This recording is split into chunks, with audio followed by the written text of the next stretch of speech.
Moi boa noite, 3 de decembro, son as 10 menos 25, estamos en directo unha semana máis, martes, aquí no debate de Irmandade TV.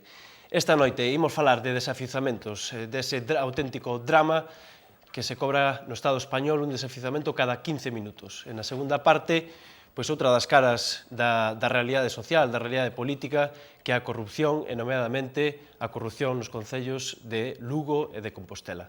Antes de máis, vou pasar a presentar a mesa e as persoas que me acompañan hoxe. Sara Torreiro, que se estrena na nosa mesa. Boa noite. Xa estabas na sección o comentario de, pero bueno, estás aquí. Sí, isto impón máis de outra cousa. Bueno, benvida. Grazas. Tamén está con nos Alba Nogueira, profesora de Dereito Administrativo na USC. Moi boa noite, Alba. Hola, vos.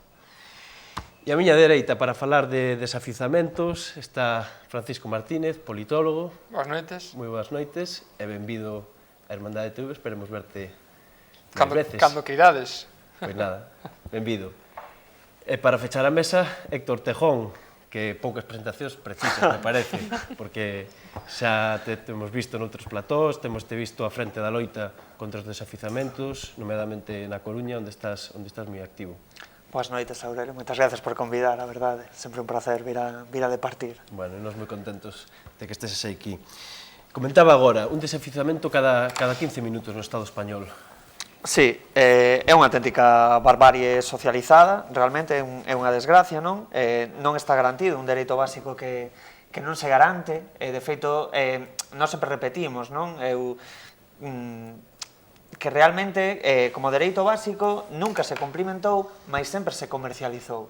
É dicer, tiles na Constitución, no artigo 25, creo que é, no, 25 é a Declaración de Dereitos Humanos, é o 43 da Constitución. O tema da vivenda básica, que todas as persoas teñen dereito a un acceso a unha vivenda, etc., e ti ves que foi o punto de partida do crecemento da economía capitalista no Estado español e na Galiza.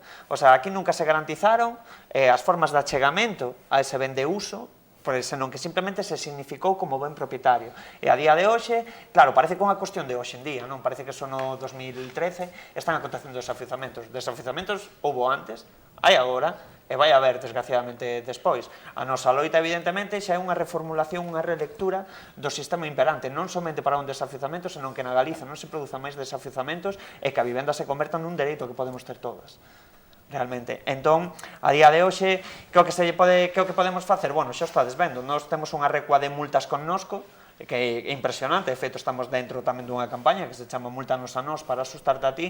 Agora ven o Código de Lei Anticidadán, de feito, pois xa podemos comezar a chamar de criminalización, de represión, de persecución. A Lei de Seguridade Cidadá, refires? Sí, a Lei de Seguridade, eu chamo Lei Anticidadán porque directamente é unha auténtica cafrada, realmente estatalizada e legislada tamén. Entón, daste conta que, sí, efectivamente, tes os datos, te sacan os números, 9.000 desafiuzamentos, etc.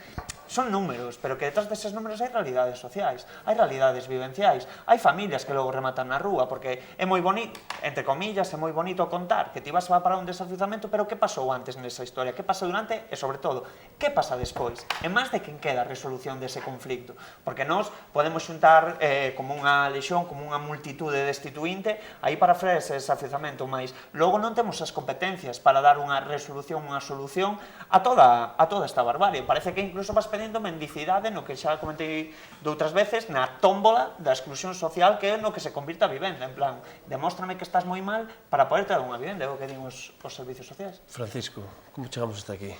Pois vamos a ver, que o desafiuzamento e a vivenda é un problema de España, sabémoslo todos, pero a realidade galega é ainda máis dramática. Galicia é a comunidade onde máis vivendas vacías hai, é a comunidade onde máis desafiuzamentos se fan cada día, e ademais das 30 cidades onde máis vivendas vacías hai, 8 das primeiras son de Galicia, o sea que realmente temos unha conxunción de elementos. Como chegamos hasta aquí? Pois eu son dos que pensa que se dan 4 circunstancias que fan que os desafiuzamentos existan e se xa unha realidade absolutamente dramática. E ademais unha realidade que se concibe como inherente a un sistema capitalista. Temos que ter en conta que estamos nun sistema que se basa na renda, que se basa no comercio, na compra-venda, e, por tanto, para ter unha vivenda, para ter dereito a unha vivenda, hai que poder pagala, hai que poder ter os cartos. Entón, se dan a confluencia de catro elementos. Un, que necesitamos a renda, por tanto, necesitamos crédito, crédito e, por tanto, necesitamos acceder a cartos. 2, que se basa na propiedade. Oxe non hai crédito, o sea... No, claro, que además chegamos a unha situación que además era a que enunciaba Rosa Luxemburgo en Reforma ou Revolución. Se vamos a Reforma ou Revolución, a Rosa Luxemburgo ten 2 ou 3 páxinas onde realmente dunha forma absolutamente magistral explica o que é a crise crediticia actual. Explica como o crédito é un mecanismo de reproducción e de xeración de crise dentro do capitalismo e realmente avanza o que estamos vivindo actualmente. Despois, estamos nunha sociedade que vive na propiedade. O sea, además, Galicia é un caso especialmente paradóxico, paradigmático, porque todos temos no ADN galego metido iso de todos necesitamos comprar unha vivenda, ser propietario da nosa casa, da nosa finca, do noso piso.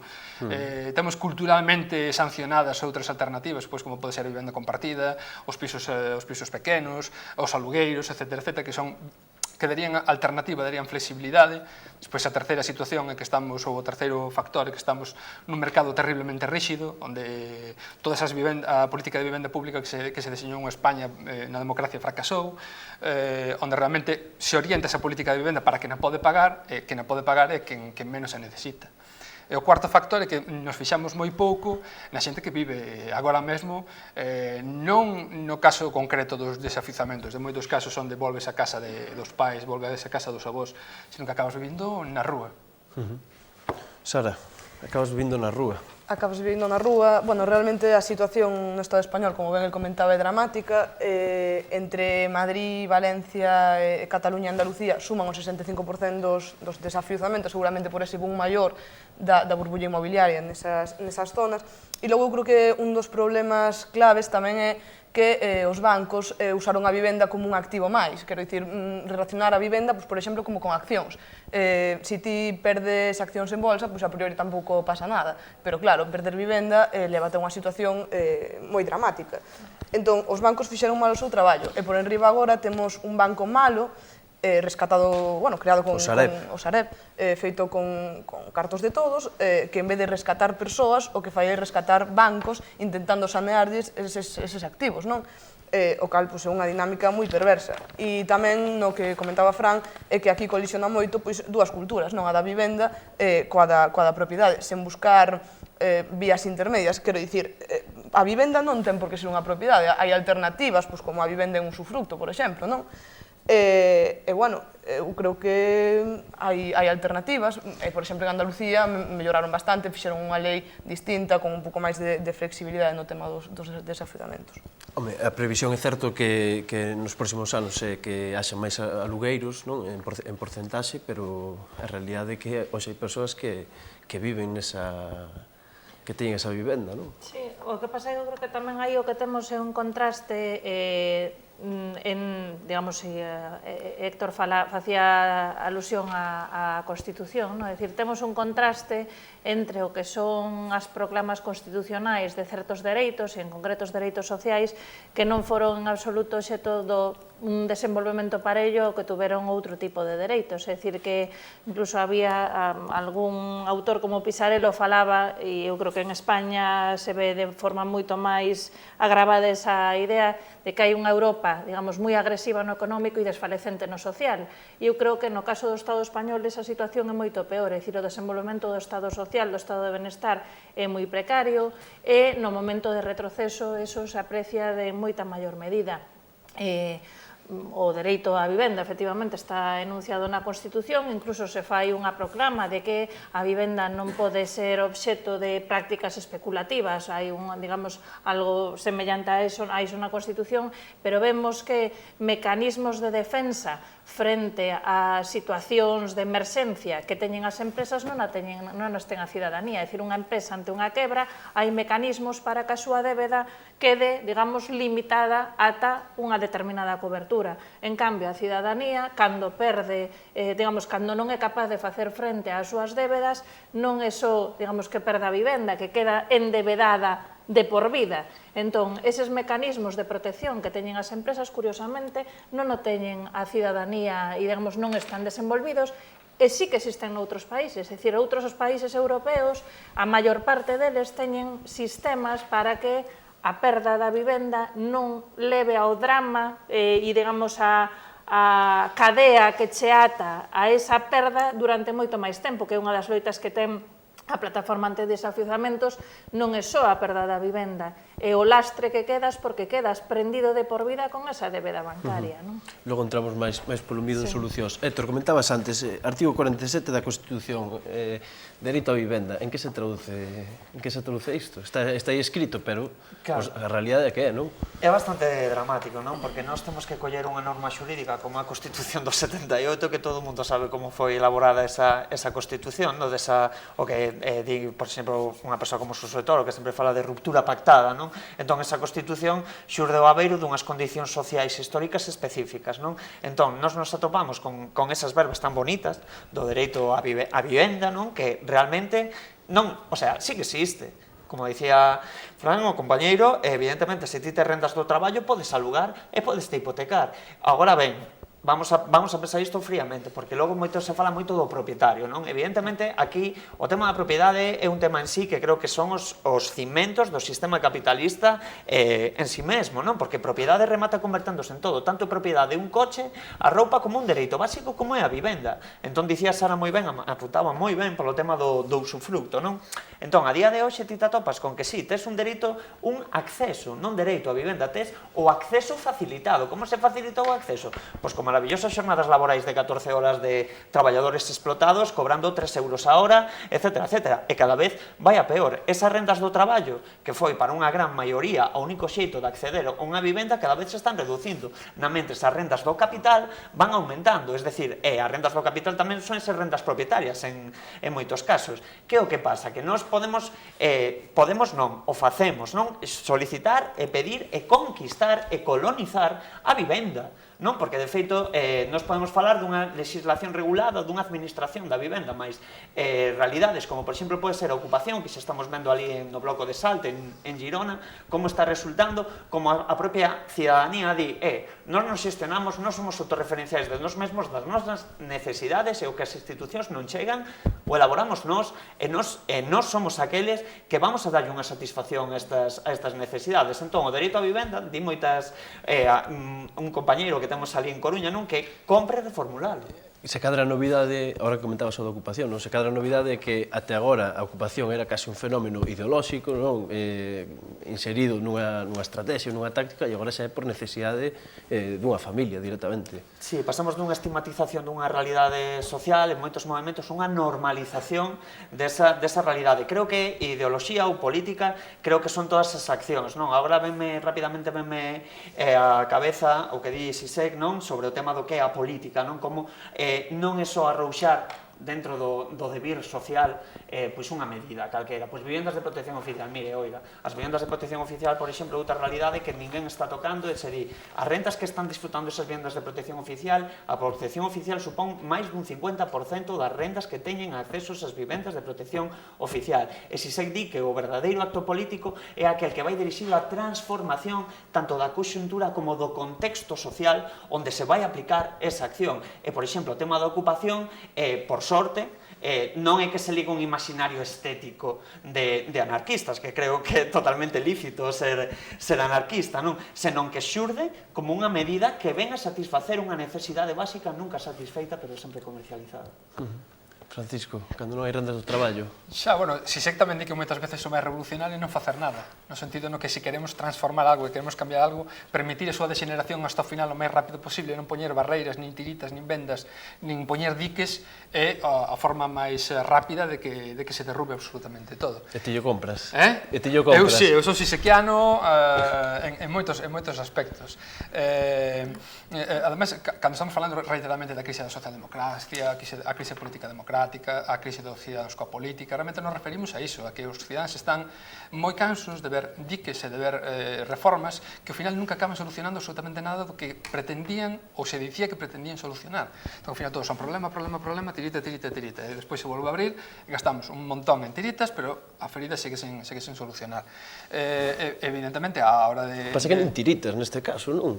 Sí, hai tiritas. A tirita que se puxo nestes últimos meses, pero foi unha unha tirita previa consulta coa banca.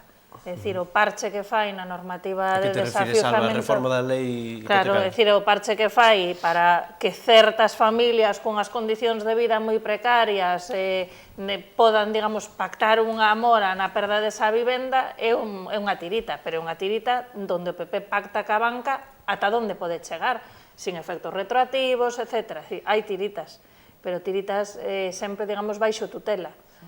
Son dereitos de mediados, non?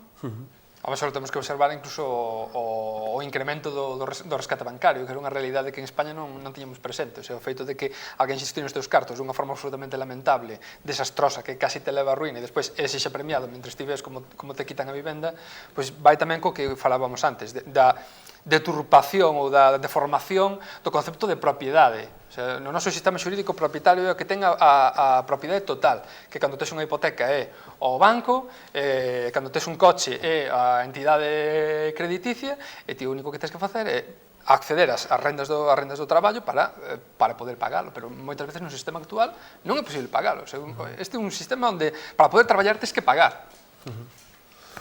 Eu creo que hai un par de puntos interesantes no que apuntaba Héctor da dinámica do capital, e é que se plasma moi ben no tema de que os desafiuzamentos son unha cuestión moi feminina, quero dicir, en moitas ocasións as desafiuzadas son mulleres, en moitos casos de maltrato, con fillos, como foi o caso de Elizabeth, en Coruña.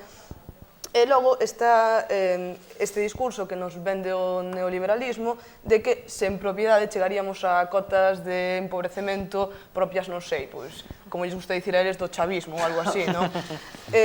Bueno, eu non sei, pero realmente eu creo que xa estamos asistindo a unha, pois, latinoamericanización de Europa, non? E pois, neste sistema neoliberal. E logo, pois, eu creo que unha das solucións, e por aí tamén tirabas ti agora un pouco, é pois a autotutela de dereitos pois a través da rebelión, da insumisión, non? Porque, bueno, comentabas ti o caso do Bloc Salt, pois aí pois o Sareb, o Mare Nostrum, a Plataforma pola Hipoteca e a Generalitat, pois teñen que buscar unha solución, pero quero dicir, van a buscar porque houve un colectivo de veciños que dixeron isto é noso, aquí hai que buscar unha saída. E entón eu creo que ese discurso do neoliberalismo de que sen propiedade chegamos a cotas de empobrecemento é un discurso moi perigoso. Falaba agora Sara, latinoamericación de Europa, é complexo dicilo. De alguma maneira, nesta crise, claro, na medida en que non vai habendo respostas e non vai habendo solucións ao que se nos plantexa, corremos o risco, corrixidme se non estades de acordo, de que isto se normalice de alguma maneira, de que comece a ser normal, pois que a xente sexa desafiuzada, non? En parte xa ve, non? Porque acontece. Hoxe había un dato que non é de desafiuzamentos, pero que está estritamente relacionado, que unha de cada 4 persoas non ten para pagar a calefacción durante o inverno, unha de cada 4 familias. Por volta de 4 millóns, se non me engano, que no Estado español non van poder encender a calefacción. Mostra a precariedade na que están moitos fogares, porque o de non pagar a calefacción é o primeiro paso e o segundo é quedar sin teito. É dicir, que estamos, digamos, en un nivel de precariedade social intensísimo, non? Entón, volve o chabolismo, era un pouco onde quería ir tamén, non? Vai volver o chabolismo, vai volver as casas de penosa calidade. Non sei, é bastante preocupante realmente, non? Porque estamos aquí desarrollando... Bueno, que nunca desapareceu, non? O chabolismo. Claro, bueno, digamos, con maior intensidade. Sería un tema para tratar nun programa especificamente, non? Pero aquí, por exemplo, falouse do Banco Malo, non? Eu pregunto, que pasa? Antes era bo. Agora hai un banco malo, se supón que os bancos son bons, non? Bueno, con os activos, non? Claro, entón faime moita graza, non? Porque cando xestiona o público sempre é malo, cando fai o privado sempre é positivo, non? Parece ser. Entón, que é o que está acontecendo? Falaba Alba, non? Do tema este de que é o que pasa con estas familias que non poden pagar. Por exemplo, en Alemanha se produce hai unha demora, non? En inverno, pois, non se desafiuza, non? Por exemplo, de feito hai axudas para que a xente poida pagar os seus alugueiros, de feito hai axudas para o pagamento da calefacción. Non se corta a calefacción. Efectivamente. Entón, por exemplo, países como Holanda, en Holanda está normalizada a ocupación, casas que estean baleiras e xa teñen un mercado rotativo da vivenda que é increíble. En Holanda, vivendas vacías poden ser ocupadas. En Holanda, en Alemanha, vive o 60% da poboación de alugueiro. No caso do Estado español, é un tema propietarista e a día de hoxe nos atopamos con 300.000 vivendas baleiras, non? Aquí aquí en Galicia, en embargantes, o prezo da vivenda, o prezo do suelo, porque ese tamén é outro tema. É dicir, todo isto ven dunha liberalización do prezo do chan e tamén dunha liberalización crediticia que se deu ao longo dos últimos 30 anos. É dicir, antes para darte un crédito, tiñes que ir pouco máis con 4 xeneracións da túa familia para optar un crédito. Agora te dá un crédito sendo repartidor de pizzas, traballando nunha copistería, veña, e te vai crédito. Queres a casa? Tranquilo, págote as vacacións, págote os libros dos meniños, todo. O sea, a vida a crédito. Iso nos conleva unha negatización? É sinxelo, cando o capital financiero, porque isto é capital financiero, capital especulativo, socializouse, logo chega un punto en que te din, o gramo de voltas, e logo te dis, non, mira, que non teño, porque me hipotequei a 1000, pero que nunca iba a gañar máis de 100. E iso as institucións públicas o sabían, e deixaron facer. E agora resulta que os que estamos pagando somos nós. Non, eso non pode ser. O único punto xa para rematar que me gustaría introducir é que a min o único medo que poido ter non é as leis estas que monta todo o partido fascista que está no goberno, senón que a extrema dereita veña a coller todo este magma destituinte que xa temos xenerado, que estamos aplicando, e que os partidos de extrema dereita, por exemplo, en Grecia está pasando, Amanecer Dourado coincide con cousas que disiriza. Por exemplo, tamén chaman a ocupación, tamén chaman a redes de solidaridade e tamén a extrema dereita. Protección social. Efectivamente. E cuidado con este tema, porque como non andemos listos, logo vamos a estar autoorganizados e tal, pero logo sabemos que ven o medo mazo do fascismo e aí está. Espero que non pase no Estado español en Galiza. Se che parece, Héctor, imos ver unhas imaxes da semana pasada na Coruña, no desoficiamento de Elizabeth, pois ali estivo Héctor Tejón e moitos máis compañeiros para intentar parar ese desafiuzamento.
Pois esas eran as imaxes que nos deixaba a semana pasada na Coruña no desafiuzamento de Elizabeth, na que ali estivo Héctor Tejón. Se vos parece, imos falar un poquinho de solucións a este problema. Antes apuntaba algo Alba Nogueira. Francisco, solucións. Solucións, bueno, como vamos rematando xa, pois vou intentar ser máis sintético. Solucións, primeiro, dereito á quiebra das persoas. O sea, o feito de que non podas ter unha deuda de por vida, máis cando nesa deuda hai un mecanismo de crédito que realmente o que ten o problema de non ter controlado as túas garantías, ter controlado a salvidade que podas devolver eses cartos, etc. Por tanto, dereito á quiebra. Sancionar as vivendas baleiras, incluso iría un poquinho máis longe, o que pasa que nos atopamos coa cultura do propietario, o de obrigar a que as vivendas baleiras accedan ao mercado de alugueiro ou ao mercado compartido, o usufruto da vivenda. Potenciar, volver a recuperar a deducción tanto por vivenda alugada como para a compra das vivendas, efectivamente, que é unha política que se abandonou no seu día, non comprendo por qué, porque realmente a deducción era máis ou menos o que permitía, por un lado, o argumento era que se pinchaba a burbulla, pero por outro lado tamén o que fase que a xente, en vez de aforrar un mínimo para comprar unha vivenda, fose a crédito co 100% e chegase a situación que estamos vendo agora, que realmente cando vas a afrontar un crédito de 30.000, 40.000, 50.000 euros que non vas a poder dar ganado nunhas condicións realistas, por moi longa que fagas a hipoteca, é realmente unha porta, un acceso a ruína.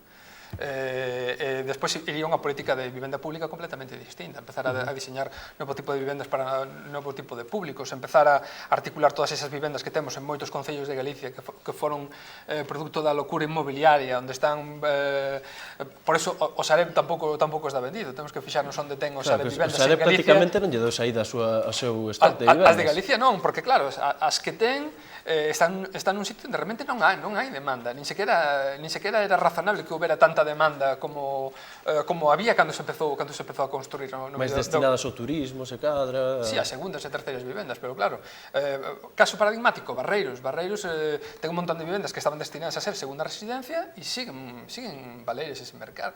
Pois Barreiros, que é un concello con mínimo atractivo turístico, pensamos noutros concellos, como pode ser Lalín ou como poden ser outro tipo de concellos que están na cabeza de vivendas vacías que non teñen ese atractivo turístico de primeira línea, pero que realmente teñen un problema coa vivenda baleira. Pois habramos solucións para a vivenda baleira. Eu creo que solucións para a política de vivenda e hai un lote delas. Bueno, ti xa apuntaches 3 ou 4. Sara.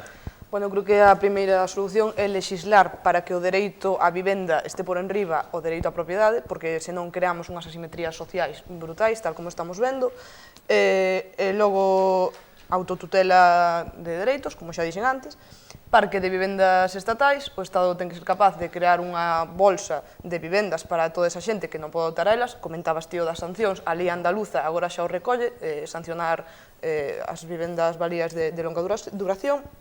E logo, como nacionalizamos os bancos? Quero dicir, nacionalizamos un banco e que faz con ese banco? Pois os activos que tiña ese banco teñen que estar destinados a servir socialmente a esa xente que pagou ese rescate, neste caso, pois, a modo de vivendas.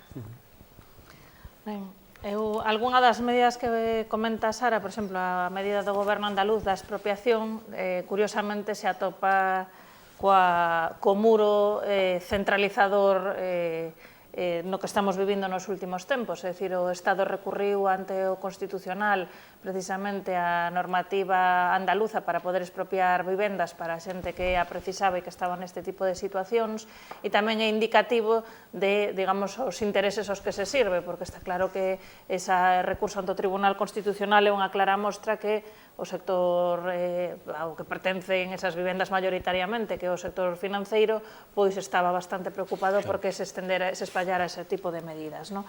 Pero eu creo que era unha medida correcta.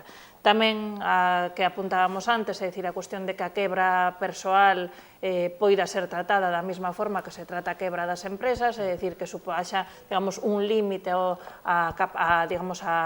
endebendamento futuro da xente.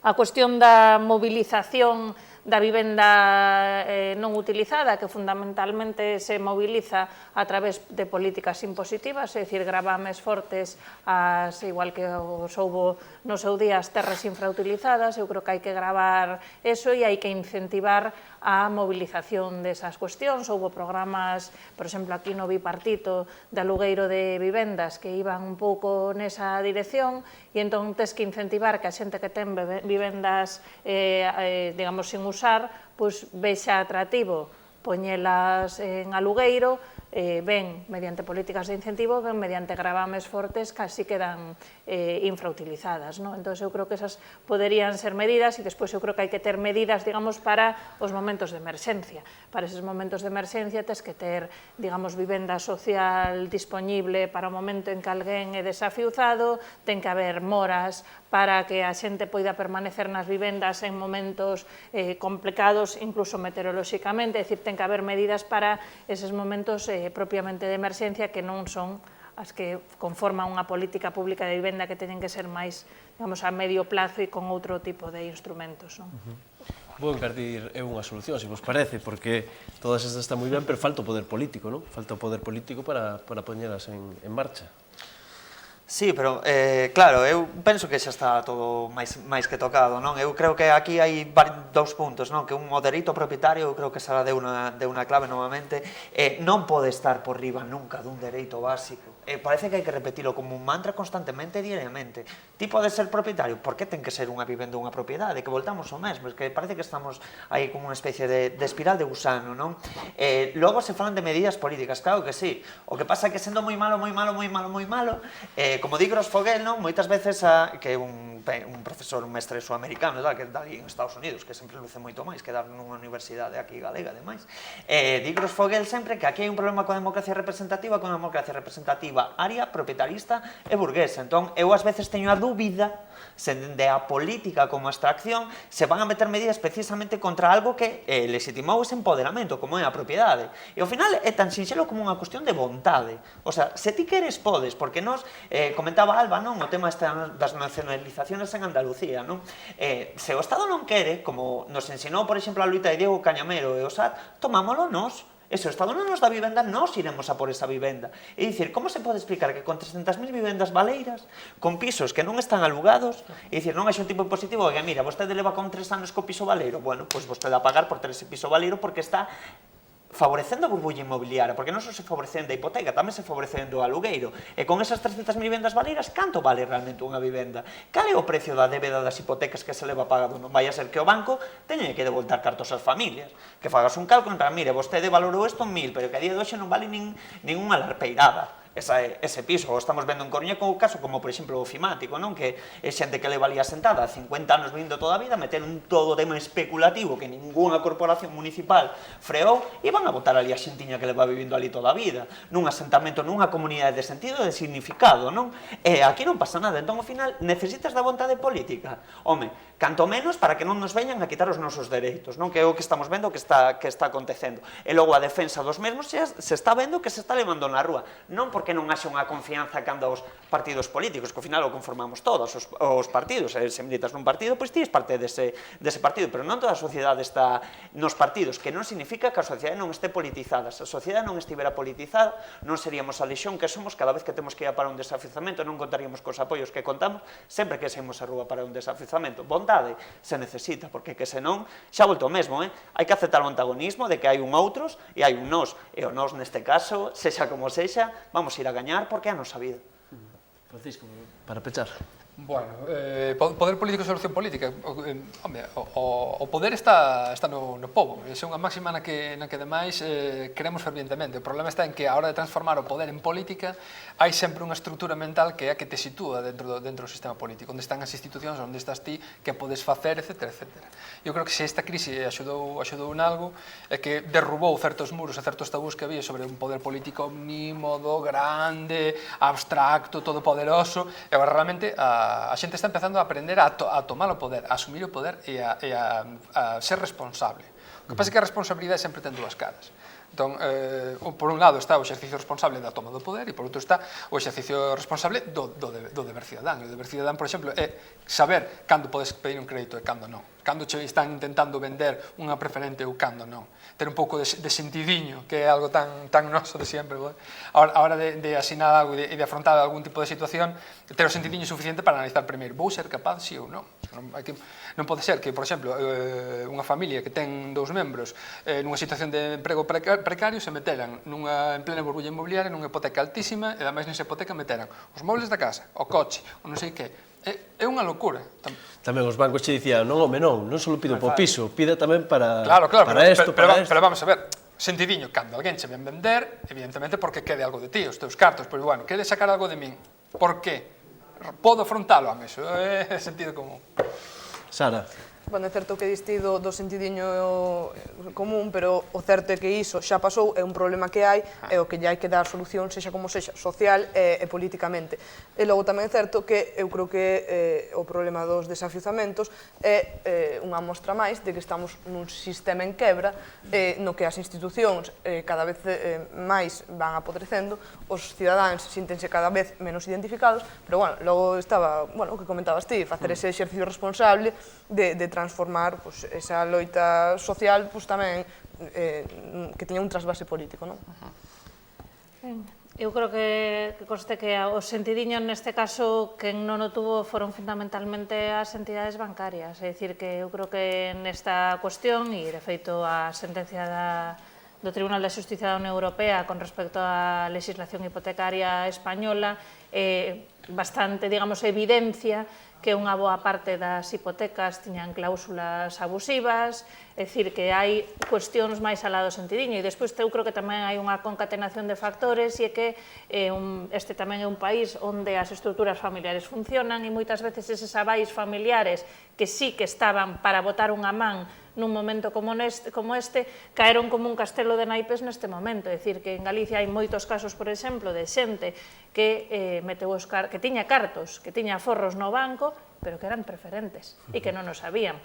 E eses cartos, que eran os que lle iban a axudar ao fillo a pagar a hipoteca, chegou un momento que lles voaron. Entonces tamén hai moitos desos casos, é dicir, algún dos casos que foi, digamos, máis sangante que daquel home que estaba no Parlamento berrando e que foi tan comentado, creo que era exactamente eso, é dicir, unha persoa donde os fillos estaban a punto de ser desafiuzados e el non podía valerlle a súa familia porque os seus cartos os tiña prendido a banca. Entón, eu creo que houve aí unha serie de factores unidos que fan que, digamos, o globo aumentara moito máis do que era previsible. Decir, non creo que fora simplemente todo o mundo se lanzara ao abismo e dicir, bueno, ofréceme para comprar un Ferrari, compro un Ferrari. Eu creo que foi moito máis que iso, non? Bueno, Héctor, Francisco, seguro que podemos seguir falando moito máis, pero non temos tempo, despois me botan a bronca. Quero agradecervos os dous que estiverades aquí. Bueno, pois contar con vos para outra.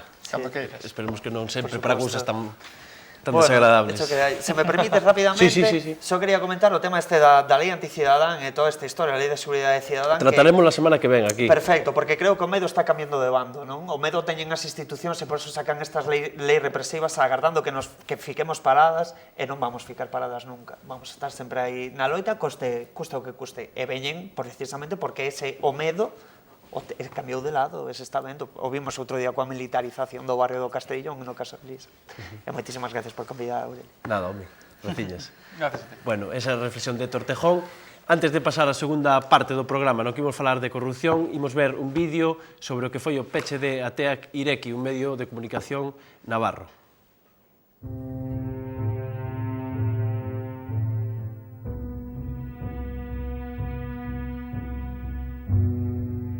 A Audiencia Nacional vende ordear o peche do medio de comunicación vasco Ateak Ireki. Este novo ataque á liberdade de expresión e información pon fin a un proxecto comunicativo fundando hai xa case 3 anos para dar voz ao movemento popular e ás reivindicacións sociais en Navarra.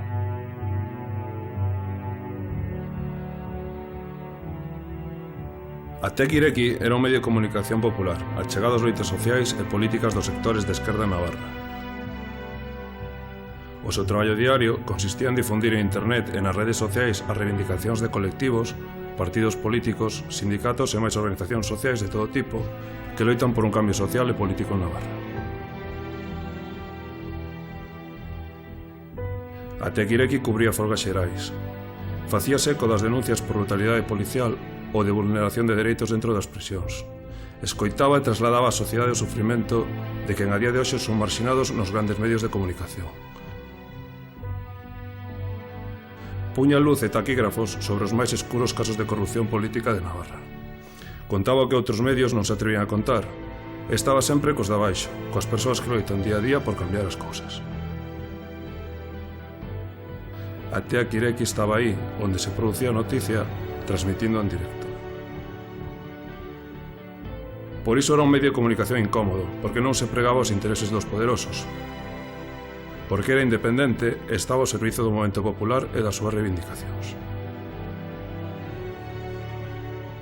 Agora, a Audiencia Nacional acúsalle de ser parte de RIRA, movemento cidadán a prol dos dereitos dos e das presas exiliadas políticas vascas, e legalizado polo Estado español. E malia que non amosan ninguna proba para leválo a cabo, no Estado español para pechar medios de comunicación non é necesario ter probas de peso. Chega con que a policía o solicite para que a Audiencia Nacional orde. Sobranos os exemplos: Egin, Egunkaria, Ardibeltza, Apurtu e agora Ateak Ireki.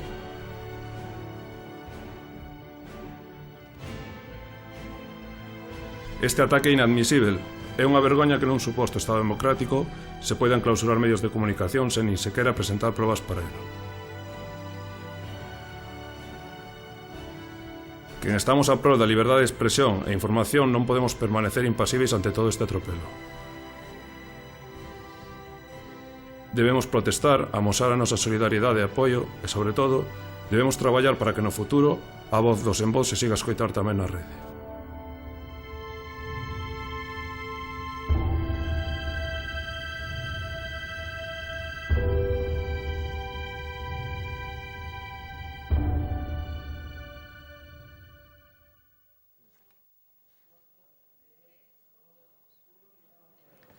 Pois xa están na nosa mesa do debate Rubén Cela, voceiro do Bloque Nacionalista Galego no Concello de Compostela. Moi boa noite. Moi boa noite.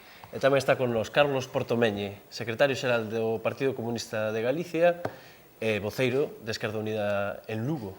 Moi boa noite e benvido. Bueno, hoxe estamos con Carlos e con Rubén porque a cidade de Lugo e de Compostela pois son dúas das cidades que nestes momentos están no foco mediático da corrupción. Antes de pasar a falar con eles, imos ver unha das imaxes que temos visto de cargos políticos entrando nos xulgados.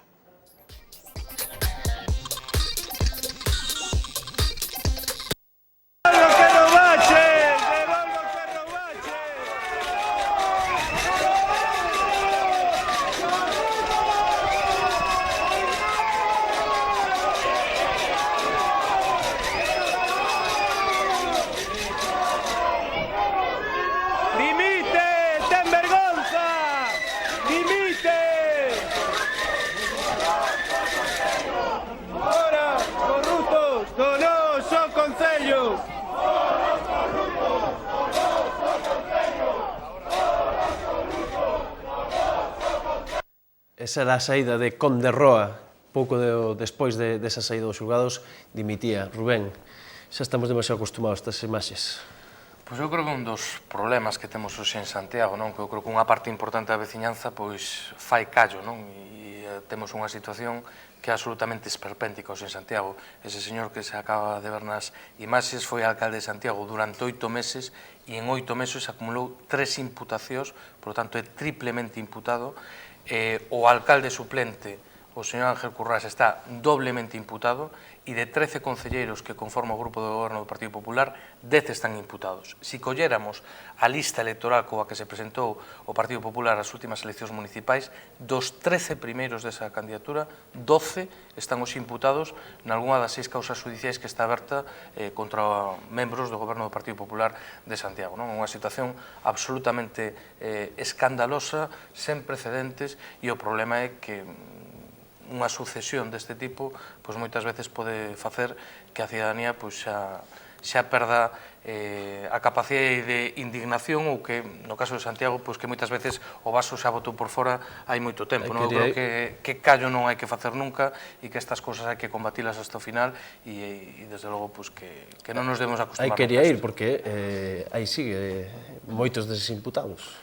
Bueno, siguen... Pasan os meses, pasan as semanas... Siguen, entre outras cousas, porque eu creo que neste ámbito hai dúas responsabilidades diferentes, non? Hai unha responsabilidade de quen cometeu unha ilegalidade ou unha presunta ilegalidade, quen actuou mal, quen caeu en algún caso de corrupción ou en algunha mala práctica, pero despois hai a responsabilidade política de quen lle permite estar aí.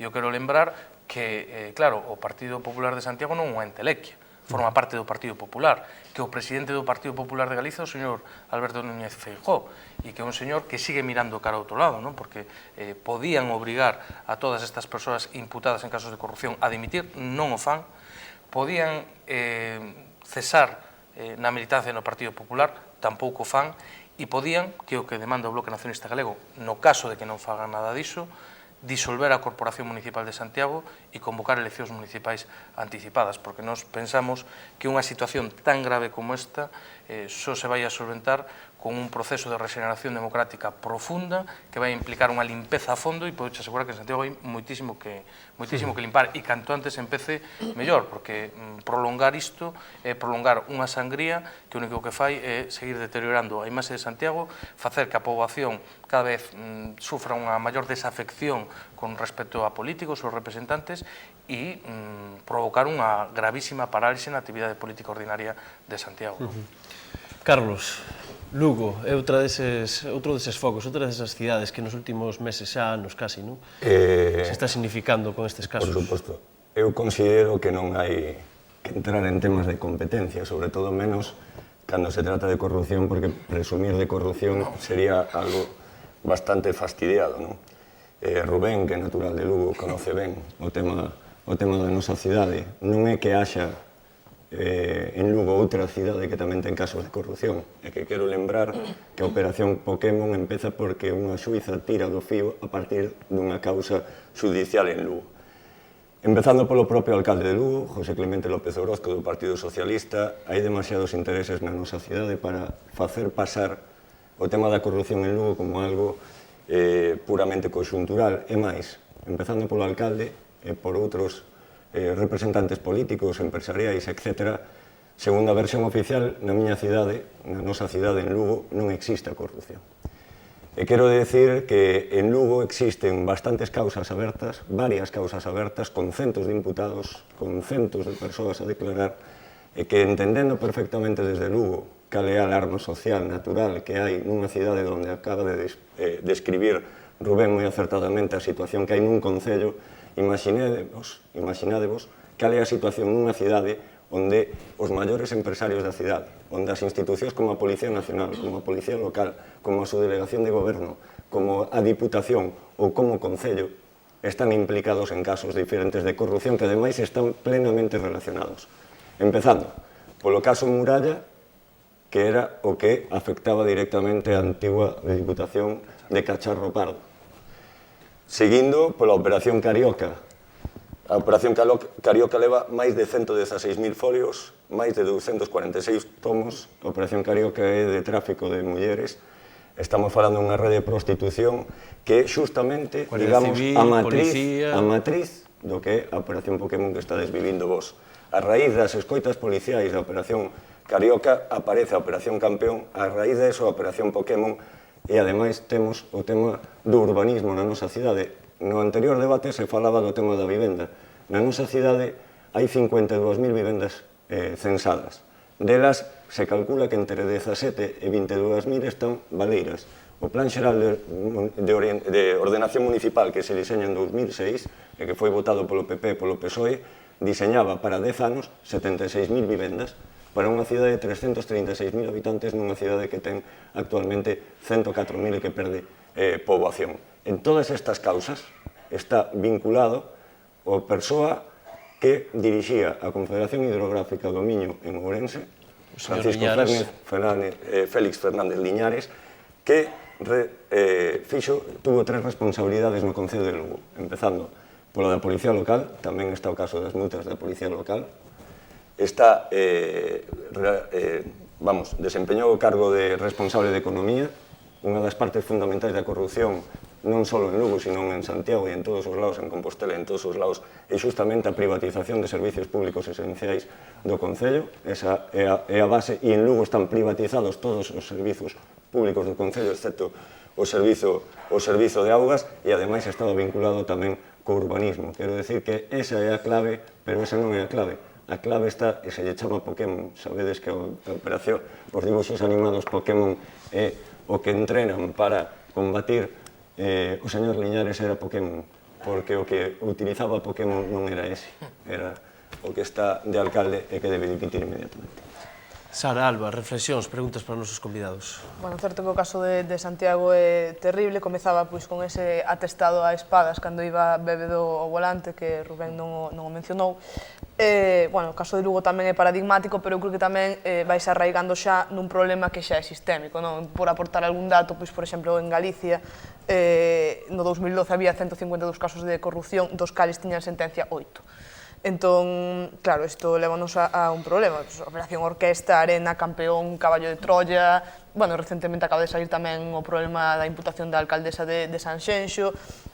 Entón, bueno, isto pasa por unha mala calidade do sistema legislativo, non? Unha burocracia moi enquistada e que ao final acaba levando aos políticos ao paraíso da prescripción das causas. Entón, bueno, eu creo que o que apuntaba Rubén do caso de Santiago, de convocar un novo proceso de elección, sería o máis lóxico, porque eu entendo que a cidadanía de Santiago non votou unha lista, ou polo menos non pensaba que votara unha lista que fora a rematar así. No caso de Lugo, pois tamén é certo que estamos máis ou menos no mesmo, non? Digamos, as reflexións un pouco máis xerais que me suscitan este tema da corrupción son principalmente dúas. Unha, eu creo que os partidos sistémicos, fundamentalmente o PP e o PSOE, efectivamente levan moitos anos con un financiamento moi dependente de operacións de especulación urbanística e operacións de privatización de servizos públicos, é dicir, eu creo que as grandes fontes de financiamento irregular, tanto do PP como do PSOE, veñen dai, do urbanismo e da privatización de moitos servizos públicos, e iso é un elemento que nos debería facer reflexionar precisamente sobre a cuestión de como se debe xestionar o urbanismo e cales, digamos, como se deben poñer límites á especulación nese terreo e si continuar na senda de privatización de servizos públicos é unha idea correcta, o único que estamos facendo é engordando os petos tanto das empresas que se fan ca xestión deses servizos privatizados como deses partidos que se financian de forma irregular. E a segunda cuestión, que tamén eu creo que é bastante paradigmática e que non se suliña de forma suficiente, é que hai quen é corrupto, digamos, de unha forma con luva blanca, e son os que controlan o boletín oficial do Estado, é dicir, os grandes poderes económicos que non necesitan, e vamos a utilizar unha palabra que non queda moi ben, pero pringarse con cousas de rateros, como fai Conderroa, senón que directamente consiguen que o goberno de turno lexisle ao seu favor e lle de grandes pelotazos millonarios, sin ir máis lonxe, a famoso déficit tarifario das eléctricas, aos pelotazos das empresas constructoras e que se cociñan no palco do Bernabéu, é dicir, que hai outro ámbito de corrupción moito máis soterrado, moito máis limpo, e donde, ademais, se algunha vez acabas pillado desa vía fácil do indulto, como ben saben os botíns, Sáez e compañía, chegado o momento, non? Rubén, comentaba agora Alba Nogueira a cuestión do financiamento dos partidos. Bueno, que se te fixas nas últimas... A orixe ou parte do problema, a orixe e parte da consecuencia tamén. E agora intento explicarme, non? Se te fixas nas últimas noticias que se coñeceron da operación Pokémon, porque hai que lembrar que está baixo secreto sumarial, entón, bueno, coñécese só parcialmente o que se vai trascendendo a través dos propios autos. No último auto da Suiza, onde fai unha división da causa en 9 separatas, das cais, por certo, 4 corresponden directamente con Santiago de Compostela, o que di a Suiza é que dúas das cousas que está a investigar é a presunta financiación ilegal do Partido Socialista en Santiago de Compostela e a presunta financiación ilegal do Partido Popular en Santiago de Compostela. Por lo tanto, é evidente o que comentaba Alba, non? Eu creo que ese tipo de corrupción pois é evidente, e outro tipo de corrupción, pois de outro tipo, non? A famosa porta xiratoria non deixa de ser unha corrupción pois de outro tipo, non? Unha persoa que privatiza unha empresa pública como Telefónica, como Iberia, como calquer outro tal, e o día seguinte de privatizar e facer que se fagan multimillonarios determinado tipo de señores,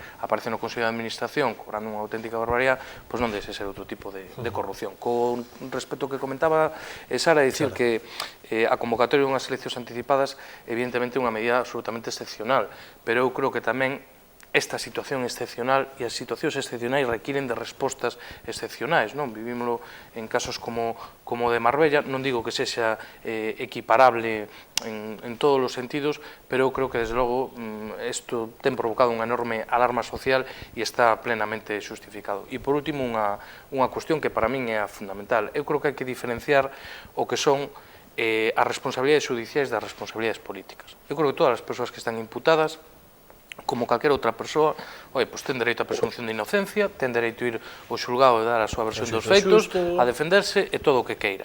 Pero, aparte de ser como todas as persoas, é un representante público. E, polo tanto, ten unha responsabilidade política con respecto a xente que o elixiu e a que non o elixiu tamén, non?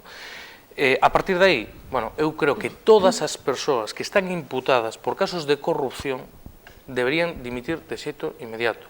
E enfatizo isto, non creo que haxa que establecer unha relación causa-efecto imputado-dimisión, porque hai imputacións por múltiples cousas. Ora, todos os casos que son por motivos de corrupción, eu creo que por unha cuestión de elemental higiene democrática, para que a xente non perda confianza nos seus representantes nas institucións, deberían dimitir motu propio, e se non o fan, eu creo que por riba dos códigos éticos dos partidos políticos está a ética política. Víamos antes o señor Conderroa, co código ético do Partido Popular, no seu día non tiña que dimitir o señor Conderroa. E máis, nun primeiro momento non estaba imputado, cando estivo imputado non se aplicaron medidas cautelares, obviamente, a mí que me importa que se apliquen medidas cautelares ou non, porque para mí non é trascendente. A cuestión fundamental é cales son os motivos desa imputación. Pode seguir un señor sendo alcalde dunha cidade como Santiago de Compostela cando se sabe que defraudou a Facenda 300.000 euros en IVA, o sea, un señor que lle pide aos seus veciños que paguen todos os días os seus impostos, e o primeiro que non paga se publica no BOP, e ese señor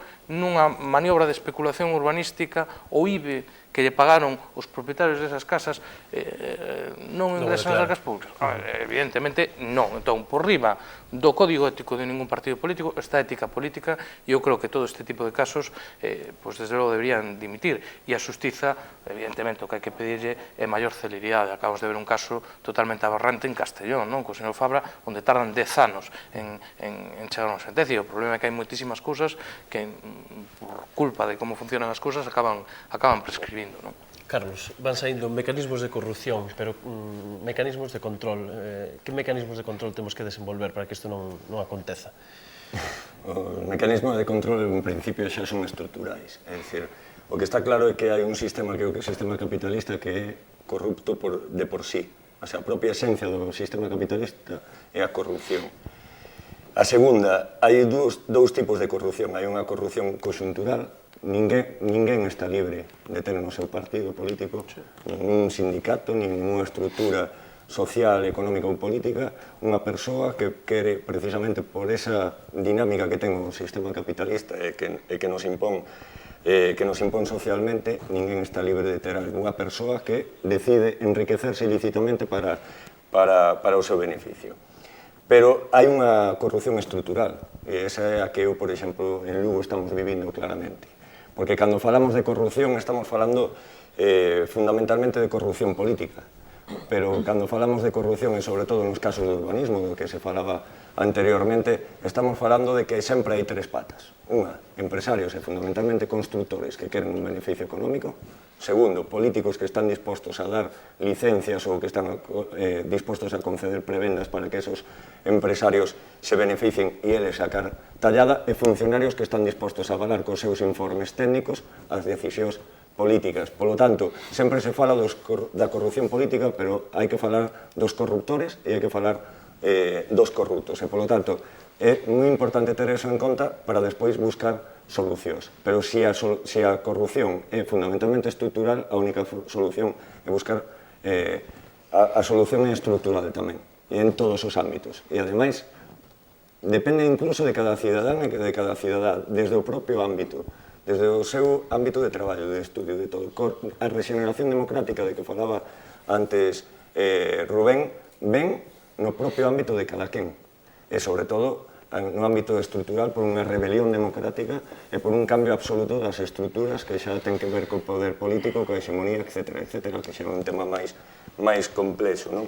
Pero a mí me gustaría destacar, cando se falou de financiamento, por exemplo, de partidos, está claro que cando se fixo esta transición ou transacción democrática, como lle queramos chamar no seu momento, un dos modelos que se aceptou, ademais do sistema electoral e tantas outras cousas, foi un sistema de financiamento de partidos que está escollido miméticamente do sistema italiano, con todo o que lo significa.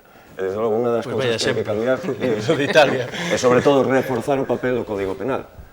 Porque, ademais, agora, e levamos moito tempo denunciando isto, neste momento está en marcha un novo pacto de Estado, está chamando a segunda transición, e a parte da restauración borbónica, etc., unha das patas dese pacto de Estado é justamente unha especie de lei de punto final do bipartidismo. Ata aquí chegamos, non só do bipartidismo, senón de outros partidos que forman parte deste sistema, e fundamentalmente os partidos conservadores nacionalistas vasco e catalán, que están dispostos a facer un pacto de Estado e dicir, ata aquí chegamos, e se está vendo incluso en sentencias do Tribunal Supremo, neste caso, incluso vinculado á monarquía, etc., onde se está facendo a vista gorda de forma escandalosa. Sara. Bueno, para min, unha das solucións, e que si é unha ferramenta clave para darlle solución ao tema da corrupción, non é a única, obviamente, pero creo que é moi importante, son as leis da transparencia. Quero dicir, ti no Reino Unido podes chegar a un concello e preguntarlle, pois, nese concello, canto se gastou non sei, en pastas e en café. Imaginaros facer eso no Concello de Santiago, por exemplo. Entón, é certo que non abonda, pero ti podes legislar de xeito que os partidos teñan que render contas. E ademais aquí temos unha concepción da transparencia moi administrativa. E a transparencia ten que abranguer todo. Quero dicir, os xoves aprobouse a lei do Estado español. Cal é a sorpresa? Pois que, como ben comentaba Alba, as entidades privadas que estean controladas pola administración non teñen obriga de rendir tampouco contas. Entón, pois, é unha lei insuficiente, pero sí que é certo que hai outros países, nomeadamente os países nórdicos, que teñen unhas leis de transparencia pois que son envidiables, e que sí que é un xeito de frear en parte este tipo de problemas, pero, repito, ten que ser algo que abranga moito máis co administrativo, non? As institucións teñen que rendir contas, os cidadáns teñen que poder acceder a eses documentos, e outra cousa moi importante que tamén recolle a lei española que se acaba de aprobar é o silencio administrativo. Quero dicir, se ti agora mesmo solicitas un documento, a administración pode denegarcho sen dar explicacións, sin contestar, sin decir por que cho denega. Entón, para min, a lei de transparencia, ainda que, repito, non a única, é unha ferramenta moi importante para loitar contra a corrupción. Esta cuestión, lei de transparencia, sí, non? Eu creo que lei de transparencia, pero que non é suficiente. Eu creo que hai que ter unha tolerancia cero con calquer caso de corrupción no ámbito público. Eu creo que habría que facer unha reforma profunda da lei de contratos do sector público, porque deixan moitas lagoas, desde os negociados sin publicidade, son temas moi técnicos, igual para entrar ahora aquí, pero deixa moitos resquicios para todo tipo de corruptelas. Eu creo que antes comentaba tamén, por tamén unha cuestión importante, que é a recuperación de determinados servicios privatizados. Eu creo que, ademais, hoxe en día tense demostrado ata saciedade que eses servicios privatizados nin funcionan mellor, nin son máis baratos e, desde logo, dan para moitas cousas destas. Eu quero recordar que parte da operación Pokémon en Santiago comeza polos servicios de garderías ou noutros sitios o tema da hora, das multas, os servicios de auga, todo este tipo de cuestións. Por lo tanto, eu creo que é unha cuestión importante. E eu creo que outra cuestión que non sería menor sería establecer un sistema de incompatibilidades reais, non? Entonces, eu creo que determinadas persoas que ostentan, pois, por exemplo, as que sean máis sangrantes, máis... Mire, o que non se pode ser ministro e acabar no Consello de Administración de todas as empresas do IBEX 35.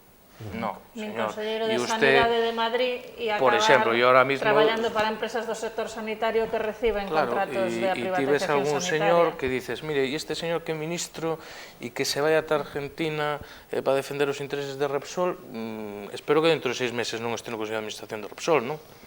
Ou este outro señor que negociou alta velocidade para Meca, non sei que, non sei cuánto, espero que non este despois non sei onde, e este señor en Acese, outro en Ferrovial, porque iso non é ilegal, e outro en Telefónica. Evidentemente que non, e tes dous expresidentes do goberno español, tanto o señor Felipe Aznar como Felipe, que sabemos a que se dedican. Se collemos o listado de exministros, pois é absolutamente escandaloso. Por lo tanto, eu creo que non hai unha variña máxica para acabar con isto, porque hai un problema que é estrutural, que é educacional, e é que vivimos nunha sociedade profundamente corrupta.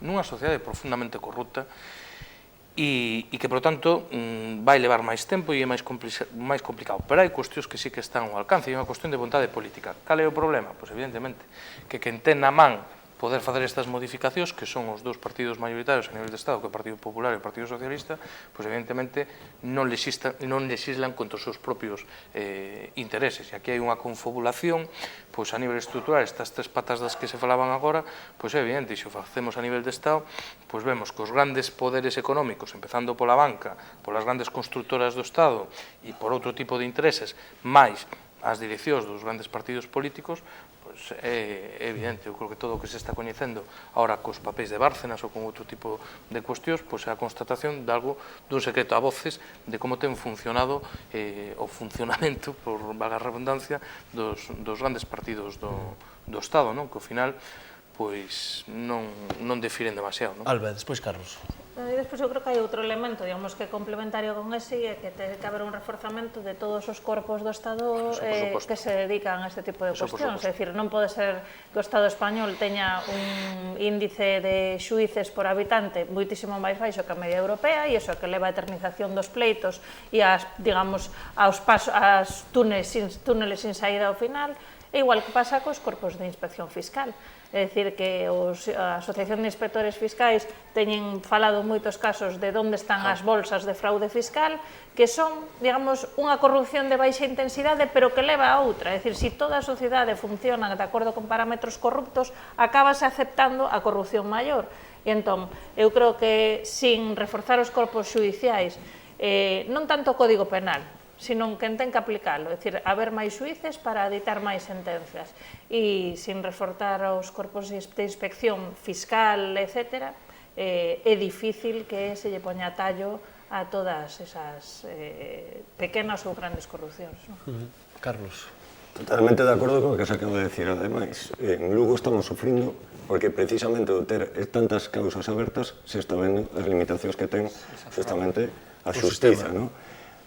Tamén outra reflexión, é dicir, como desde a propia política e incluso desde as propias organizacións de esquerda somos quen tamén a veces de caer nesas contradicións. Eu veño nunha cidade donde estas causas fundamentalmente dependen de dúas suizas. Esas suizas que veñen dos xuzgados de violencia de xénero e desde un primeiro momento que empezaron con o tema das causas foron, digamos, estigmatizadas porque eran ultraconservadoras, eran do opus, actuaban en épocas electorais, etc.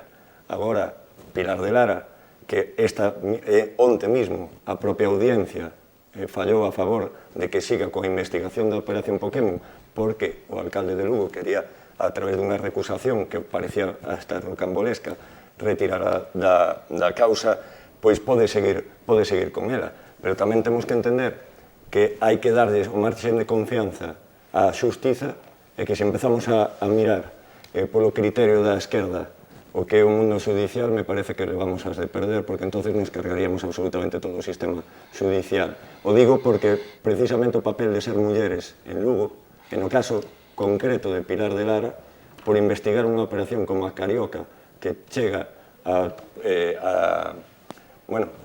tráfico de mulleres, a prostitución e ademais a estamentos como a Policía, a Guardia Civil, etc., foi moi criticada. No caso de Compostela, que fundamentalmente atañe ao Partido Popular, o caso das imputacións, non se lle critica por ese tema. Eu creo que hai que, desde a esquerda, temos que facer tamén esa reflexión en general, non? E sobre todo, cando se falaba dos servicios públicos, os servicios públicos é fundamental. E a lei da administración local, sabemos todos, a nova contrarreforma, como sempre chaman desde o Partido Popular reformas, son contrarreformas, vai na línea justamente de impedir a remunicipalización de servicios. E eu tamén non quero polemizar, nin veño coa idea esa, non? Pero sí é certo que a veces cometemos tamén contradicións que son para reflexionar desde as organizacións políticas. Na miña cidade, eu digo, levamos 43 servicios básicos desde a grúa a hora, etc., que ademais están intervidos judicialmente polo tema da Operación Pokémon, e o único servicio que nos queda é o servicio de augas, que por un acordo de goberno entre o Bloque Nacionalista Galego e o Partido Socialista o ano pasado, acaba de ser privatizado hai só uns meses e convertido nunha empresa mixta. Eu penso que hai que chamar a reflexión e dicir que xustamente se o sistema, como decía Rubén, se o sistema está configurado como está configurado e o bipartidismo é algo que temos que quebrar e temos que ir xustamente na loita contra o régimen que está establecido, o primeiro que hai que exixir é coherencia e me parece un erro, porque ademais sei que é a política oficial do Bloque Nacionalista Galego, pero teño que dicir que ademais nunha cidade como da que vimos nós, donde os servizos públicos están na base do que é a propia corrupción na cidade, ese é un tema moi importante a reflexionar e o servicio máis importante que temos nunha cidade. Por alusión, Rubén. Non, bueno, en calquera caso non coñezo... Non por alusións persoais, sino por... O caso concreto, en calquera caso, non o mesmo unha empresa mixta que a privatización total cunha concesión como pode ser noutros concellos. En calquera caso, iso é parte do problema, non o único problema neste caso. Eu o que creo é que hai que actuar con contundencia desde todos os ámbitos. Eu creo que hai que actuar con contundencia desde o ámbito judicial, con contundencia e con celeridade, porque eu creo que manter estas causas prolongadas no tempo de xeito indefinido non é bo para ninguén. Manter segredos de sumario, como da Operación Pokémon, o día 10 deste mes vai se cumprir un ano do inicio da Operación Pokémon en Santiago de Compostela, non? Eu creo que ter unha perspectiva de segredos sumariais durante moito tempo non é positivo absolutamente para ninguén, nin para os propios imputados, que teñen unha indefensión importante, porque ni siquiera coñecen exactamente de que se les acusa, pero desde logo para todo, para exixir responsabilidades ou para levantar sospeitas sobre xente que non as deberíamos ter. E, en segundo lugar, desde o ámbito político, eu o que me pregunto, de xeito retórico, que ten que pasar máis en Santiago de Compostela para que o Partido Popular actúe e para que o señor Feijóo non mire para outro lado? Que ten que pasar máis? Porque, comentábamos antes, 10 de 13 imputados, 6 causas judiciais, pero estamos falando da Pokémon, pero que en Santiago de Compostela, aparte da Pokémon, hai a Operación Manga. Aparte da Operación Manga, hai o caso Carril do caso de un suposto tal, unha derivada da Pokémon. O caso Carril, hai o caso que chamamos nós das facturas falsas, bueno, pois dunha falsificación, dunhas asociacións, de tal e de cual. Hai un caso que desfilarán 7 concelleiros imputados o vindeiro día 19 polos xulgados do caso de intento de sufragar con cartos públicos a defensa dun dos imputados na Operación Pokémon, que é o caso de Adrián Varela. E hai o caso do fraude fiscal do señor Conde Roa. Entón, que máis ten que pasar en Santiago de Compostela para que se actúe, para que se tome algunha decisión ao respecto, porque, claro, isto... Entón, eu creo que hai que actuar con seriedade e con contundencia desde o ámbito judicial e desde o ámbito político. Eu digo que aquí teñen responsabilidades ao máximo nivel, a comezar polo propio presidente do Partido Popular, que é o señor Núñez Feijóo, que sigue mirando para outro lado, facendo declaracións retóricas de que non lle gusta o que pasa en Santiago, e máis, bueno, a mí parece estupendo que non lle guste. A parte de non lle gustar, que pensa facer? Porque usted non é un espectador máis, usted é o presidente destes señores, e esta non é unha cidade máis, esta é a capital de Galiza, non é? Que pensa facer aquí ou vai seguir mirando para outro lado? Eso a mí tamén me dá que pensar pois que posiblemente algúns desas persoas terían moitas cousas que contar, non? O peor destas cousas, non, é que moitas veces, ao final, con tantos casos en tantos lugares, acabase con ese dito de que todos son iguais, non? Eu creo que é o máis perigoso de todo isto, porque, claro, nós agora estamos falando do tema de Bárcenas, podíamos falar dos seres de Andalucía, podíamos falar da Casa Real e podíamos falar no ámbito galego de 20.000 operacións, da Operación Morella, da Operación Orquestra, da Operación Campeón, da Operación Carioca, da Operación Pokémon, e claro, o problema e o perigo é que haxa unha parte da poboación que diga, mira, é que todos son iguais, e todos os políticos están, por definición, corruptos e por intereses personais. Bueno, eu creo que eso hai que combatilo de xeito frontal. Mire, non somos todos iguais. Eu me nego a maior, non somos todos iguais. Nin estamos todos nesto, evidentemente, non teño absolutamente nada que ver co señor Conde Roa.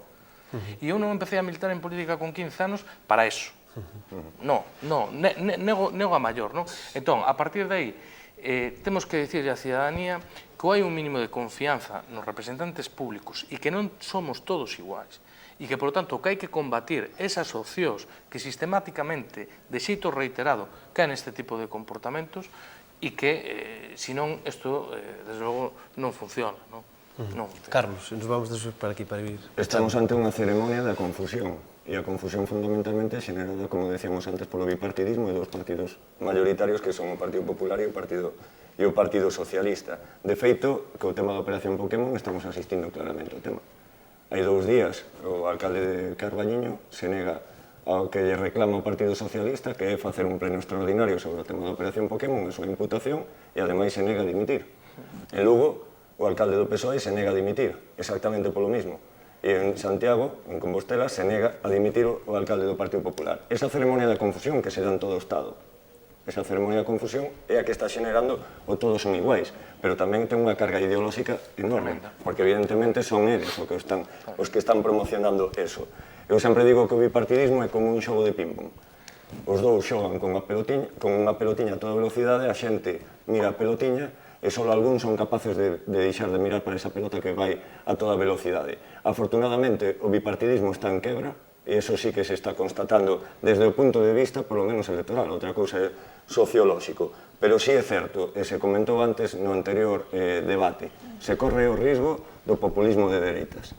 E o debate, perdón, a frase de que todos son iguais é a frase que deriva da visión josantoniana dos anos 30 de Falange, de entender que isto é, como decía Falange, isto non é un movimiento ni de izquierdas ni de derechas. Entonces, ao final de contas... Algún regeneracionista se aparece por aí, con plataformas ciudadanas. Estamos ante o mesmo, non? E ademais a responsabilidade que temos desde a esquerda, e a esquerda nos engloba a todos, non? É dicir, de que creamos unhas expectativas, damos unhas consignas, e se defraudamos iso, neste momento actual de crise, moi semellante, ademais, a dos anos 30, se nos defraudamos eso, como outros países de Europa, se mencionaba antes Grecia, non é Grecia, é Grecia, Dinamarca, é Austria, bueno, Hungría e Rumanía, é absolutamente todo, non? En países incluso do leste como Ucrania, como Rusia, donde era impensable ver manifestacións de neonazis ou incluso de grupos paramilitares, pero esa responsabilidade de toda a esquerda. Eu quería finalizar con unha frase, esa frase que di, o loitamos organizados, o xuntos, ou deixamos de loitar por separado ou nos aforcan xuntos. Esa é unha frase que temos que ter moi en conta e, sobre todo, ter en conta que a coherencia neste momento é fundamental a hora de actuar para romper o bipartidismo. Bueno, Carlos, Rubén, agradecervos que estiverades aquí hoxe, xa se nos pasou o tempo, xa levamos máis de media hora. É unha pena ter que falar destas cousas. Sí. Eu prefería estar no debate anterior dos desafiuzamentos. Bueno, tampouco non é moi agradable. Non, pero mira, polo menos... Non, pero últimamente aquí no debate xa estamos acostumados a malas novas, a ver se pouco a pouco imos tendo boas novas co paso do tempo. Moitas grazas aos dous. Moitas grazas a vos. Sara, Alba, mentres vai chegando Víctor por esta mesa, falamos aquí mecanismos, algúns foron saindo, pero para pechar esta cuestión, 2-3 medidas clarísimas a tomar xa, inmediatamente. Para min, as medidas clarísimas, eu xa comentei unha, que era a lei de transparencia, e outra que comentaba Rubén é a educación. Vivimos nunha sociedade corrupta, na que falamos moito da corrupción dos políticos, pero moitas veces temos unha corrupción persoal, microcorrupción, non? Que parece que lle damos menos importancia, pero é tan ou máis importante. Alba. Para min, eu que apuntaba Rubén, é dicir, a modificación da lei de contratos do sector público pareceme importante, porque efectivamente eu creo que dá opción a moitas corrupcións mediante, digamos, a opacidade en moitas contratacións, sobre todo na cuestión de xestión de servizos públicos, pero tamén de obras.